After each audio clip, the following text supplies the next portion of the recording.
최근 일본의 산케이 신문은 일본 자위대가 2023년까지 대마도에 전자전 부대를 배치할 계획이라고 보도했는데요. 일본은 중국과 러시아의 위협에 대응하는 것이 목적이라고 하지만 제주도와 한반도 전체가 그 영향권에 들어갈 것으로 보입니다. 산케이 신문은 최신 장비를 갖춘 육상 자위대의 전자전 부대가 구마모토현에서 창설됐다며 방위성은 최종적으로 10개의 전자전 부대를 창설해 중국과 러시아에 대응하는 전열을 형성할 것이라고 설명했습니다.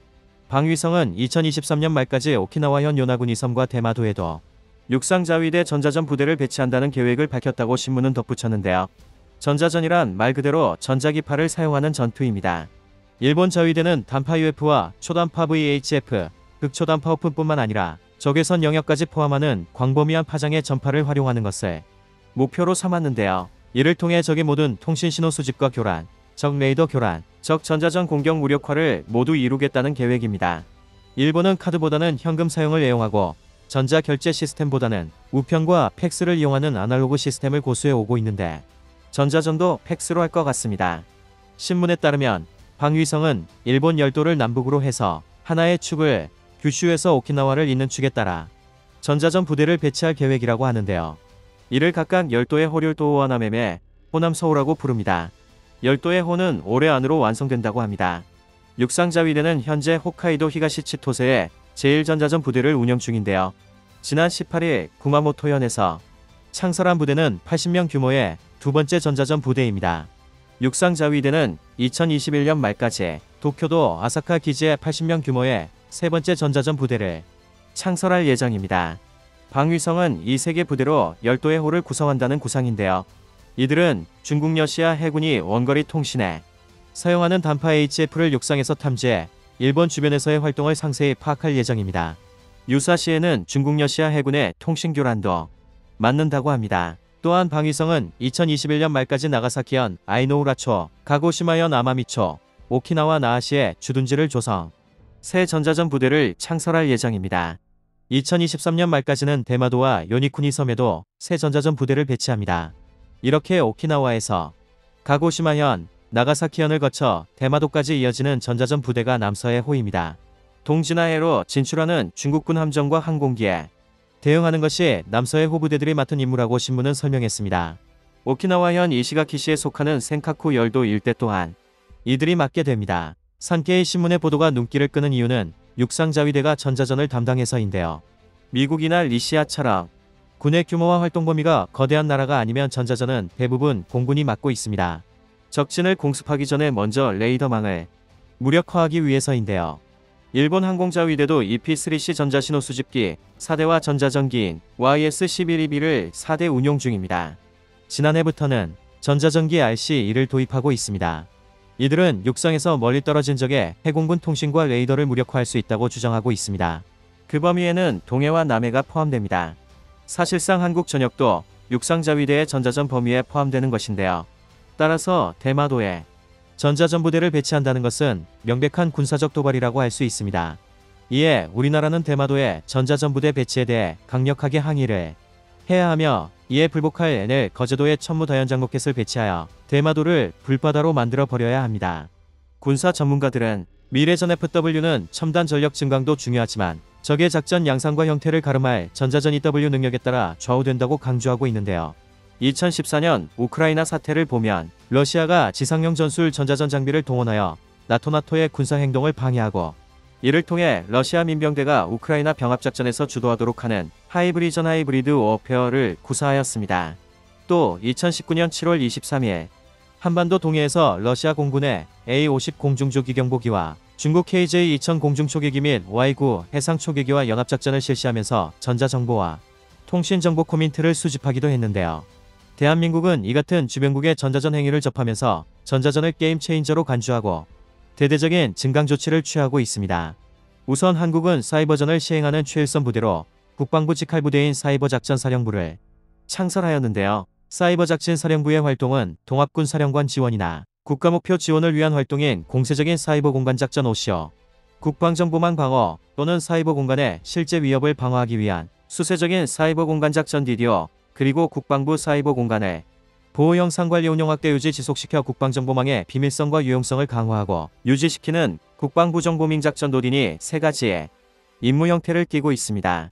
또한 대한민국은 통합전자전체계를 성공적으로 개발하여 일본의 전자전 공격으로부터 전투기의 생존성을 높일 수 있게 되었습니다.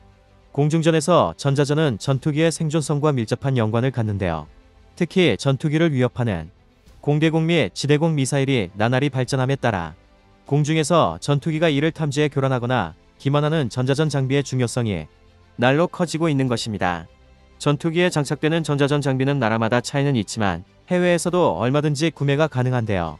그러나 전자전 장비는 제작한 나라의 핵심 기술이 담겨있기 때문에 해외 판매를 하더라도 중요 구성품은 뜯어볼 수 없게 봉인되어 있습니다. 만약 고장이 난 경우에는 반드시 제조사가 정비를 하게끔 계약을 맺는데요. 또한 봉인된 장비를 함부로 뜯었을 경우에는 계약 위반으로 정비를 받을 수 없습니다. 이 때문에 전투기 전자전 장비의 중요성을 인식한 우리 군은 국방과학연구소를 중심으로 지난 1980년대부터 전투기용 전자방해 장비의 개발에 뛰어들었는데요. 그 결과 전투기 무장 장착점에 장착 운용되는 외장형 전자방해 장비인 엘크-88이 만들어졌습니다.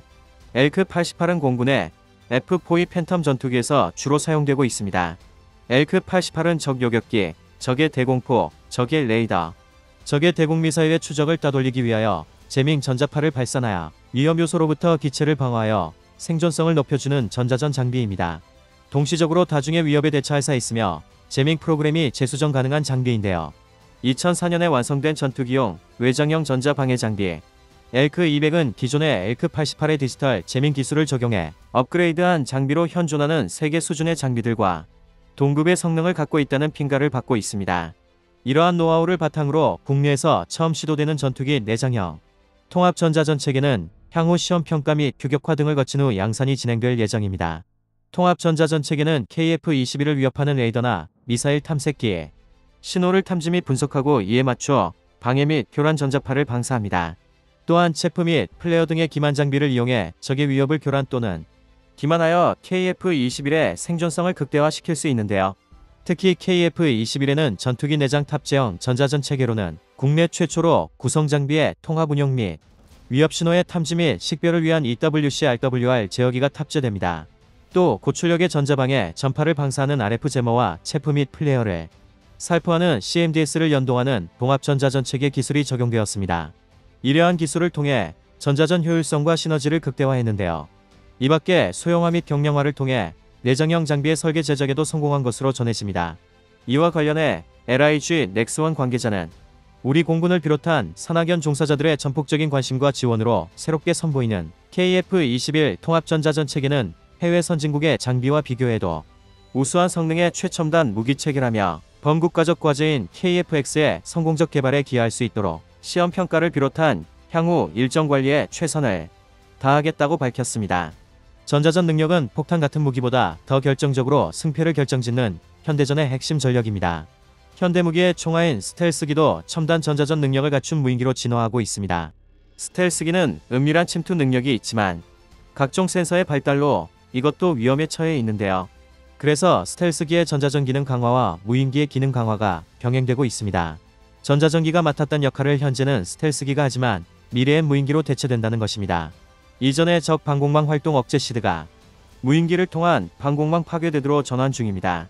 또한 24HPMD 같은 각종 빔 무기가 전자전의 방향을 바꾸고 있습니다. 전엔 적 레이더의 전파를 수신의 방향을 정확히 분석하는 특별 전파 감시 장비를 갖춘 전자전기가 중요했습니다. 그러나 기술 발달로 전투기의 레이더 경보 성능이 향상되면서 전자주사식 이사 레이더를 이용 집중된 전파 빔으로 적 레이더나 전자장비를 공격하는 게 가능해졌습니다. 이외에도 EMP-HPM 같은 전자파 공격 무기나 레이저 빔 무기가 등장해 적 전자장비를 공격하게 됩니다.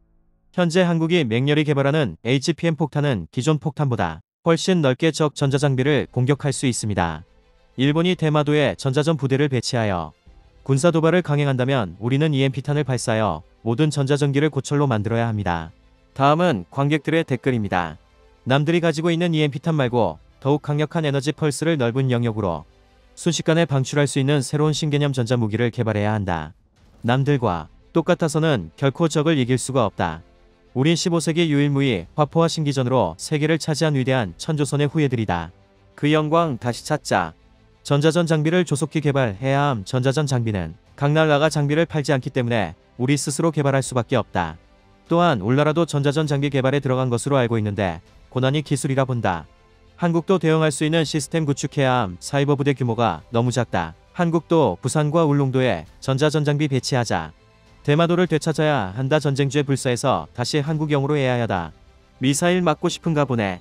전쟁 발발 시 제일 먼저 타겟이 되는 게 적의 전자전 부대인데 부산에 미사일 배치해야겠네요.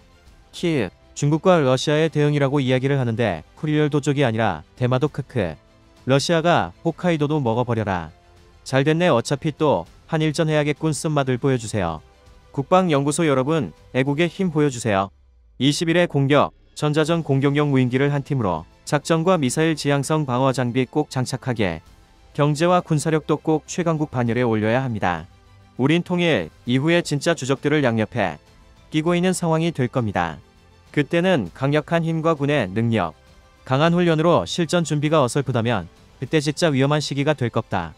허니 그 누구보다 우리 민족은 강한 경제와 아무도 넘볼 수 없을 강인한 첨단 군사력을 늘 보유한 상태로 타국보다 강도 높은 실전 전술, 교리 훈련으로 모두가 일당백이 수십만의 정규군을 가져야 합니다. 일단 값싼 로켓을 부산 쪽에 설치해 놓고 변칙적으로 대마도 쪽을 향해 발포해라. 다만 거리가 50km이니 어떤 날은 4km, 어떤 날은 10km. 이런 식으로 날짜도 거리도 변칙적으로 발사하면서 일본의 전자전기에 레이더에 잡히게 해서 극도의 긴장감과 스트레스를 유발하게 해라. 따따리 자위대학들 밥도 못 먹게 주로 밥 시간대나 막 취침에 들 때와 휴일에는 특히. 그리고 일본에서 뭐라 하면 상관하지 말라고 해라. 우리도 전자전 철저히 대비해야 합니다. EMP탄 수십만 개 만들어 유사시 상대방 전자장비를 무력화 만들고 나서 미사일로 초토화하고 전투기로 쓸어버리면 승리할 수 있겠네요. 코앞에 배치한다면 전자전기를 고철로 만들어 버려야 합니다. 그리고 대마도는 대한민국 땅이니 찾아와야 합니다. 무조건 당연히 해야 합니다. 이참에 대마도를. 원래 한국 땅이니 이 기회에 다시 찾아와 봅시다. 좋으셨다면 구독과 좋아요 부탁드립니다.